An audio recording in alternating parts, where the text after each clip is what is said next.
रोज की तरह आज भी नए वीडियो के साथ आज हम इस वीडियो में चर्चा करेंगे कि परिमेय संख्या और भिन्न में क्या अंतर है।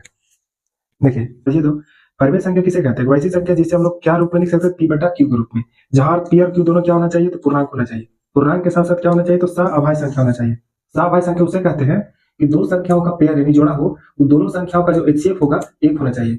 समझिए, दो संख्या का एचसीएफ अगर एक है तो वह दोनों संख्या सअभाज्य संख्या होगा। तो जो पी बटा क्यू के रूप में जो संख्या लिखेंगे वह दोनों संख्या पूर्णांक होना चाहिए, पूर्णांक के साथ सअभाज्य संख्या होना चाहिए, उसे हम लोग बोलेंगे परिमेय संख्या। भिन्न संख्या उसे कहते हैं, उसे भी हम लोग ए बटा बी के रूप में लिख सकते हैं, जहां ए और बी क्या होना चाहिए? तो पूर्ण संख्या होना चाहिए। देखिए अभी अंतर पता चल गया, पी और क्यू क्या होगा? तो पूर्णांक होगा, और ए और बी क्या होगा? तो पूर्ण संख्या होगा। लेकिन बी का वैल्यू जीरो नहीं होना चाहिए, यहाँ भी क्यू का वैल्यू जीरो नहीं होना चाहिए। ये तो समानता है। अंतर यहाँ पे क्या हुआ कि पी और क्यू दोनों क्या है? तो पूर्णांक, और ए और बी दोनों क्या है? तो पूर्ण संख्या। आगे समझिए, यह एक ऋणात्मक, धनात्मक तथा शून्य संख्या हो सकती है। मतलब जो परिमेय संख्या है वो ऋणात्मक भी हो सकता है माइनस में, धनात्मक हो सकता है प्लस में, या शून्य भी हो सकता है यानी जीरो भी हो सकता है। और जो भिन्न संख्या है वह केवल धनात्मक होगा और शून्य हो सकता है। एग्जाम्पल के रूप में समझते हैं हम लोग। लिखा हुआ 3/5, यह कैसा है? तो धनात्मक है, यानी धनात्मक परिमेय संख्या इसे हम लोग कर सकते हैं।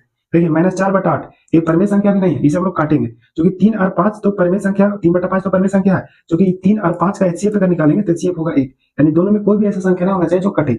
4 और 8 में कट रहा है। देखिए -4 और 8 को हम लोग काटेंगे तो कितना बार में कटेगा? एक बार में या दो बार में, यानी लिख सकते हैं -1/2। ये अब -1/2 है, वो है परिमेय संख्या। और कैसा परिमेय संख्या? तो बोलेंगे ऋणात्मक परिमेय संख्या, चूंकि माइनस में है। इसे हम लोग को देखिए 9/-5 है, ये भी है ऋणात्मक परिमेय संख्या।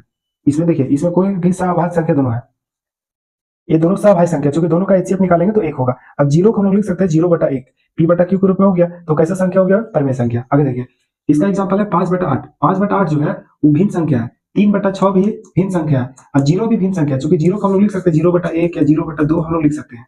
और 0/5 तो भिन्न संख्या ही है। समझिए, देखिए भिन्न मतलब होता क्या है? यहाँ पे जब 8 बोला है तो 8 कोई वस्तु होगा, उसमें से 5 का यूज किया होगा, या फिर 8 कोई रोटी बेच रहा है, उसे 5 खाया होगा। 8 रुपया होगा, 5 रुपया खर्च किया है, उसे हम लोग भिन्न बोलते हैं। तो जो यूज करेंगे उतना बटा टोटल, वही भिन्न कहलाता है। आगे समझिए, लिखा हुआ है कि सभी भिन्न परिमेय संख्या होते हैं। जितना भी भिन्न है सब के सब परिमेय संख्या है, लेकिन सभी जो परिमेय संख्या है वो भिन्न नहीं होते हैं। यानी उल्टा समझिए कि कोई भी भिन्न है, परिमेय संख्या है, लेकिन सभी के सभी परिमेय संख्या भिन्न नहीं हो सकते हैं। क्योंकि जो परिमेय संख्या है वो माइनस में भी होता है, लेकिन भिन्न माइनस में नहीं होता है। क्योंकि भिन्न जो है वो पूर्ण संख्या बटा पूर्ण संख्या होता है, और परिमेय संख्या में क्या होता है? तो पूर्णांक बटा पूर्णांक होता है, और पूर्णांक तो माइनस होता है। वही दोनों में खास अंतर है, और कुछ ज्यादा अंतर नहीं। देखिए यहाँ पे एग्जाम्पल लिखा हुआ है कि 3/5 एक भिन्न है, लेकिन और परिमेय संख्या भी है। जो 3/5 है भिन्न के साथ साथ परिमेय संख्या है, लेकिन जो -3/5 है एक परिमेय संख्या है, लेकिन क्या नहीं है? तो भिन्न संख्या है। किसके कारण? तो माइनस के कारण नहीं है। उम्मीद करते हैं वीडियो अच्छा लगा होगा, समझ में भी आया होगा। तो वीडियो को लाइक कर दीजिए, चैनल को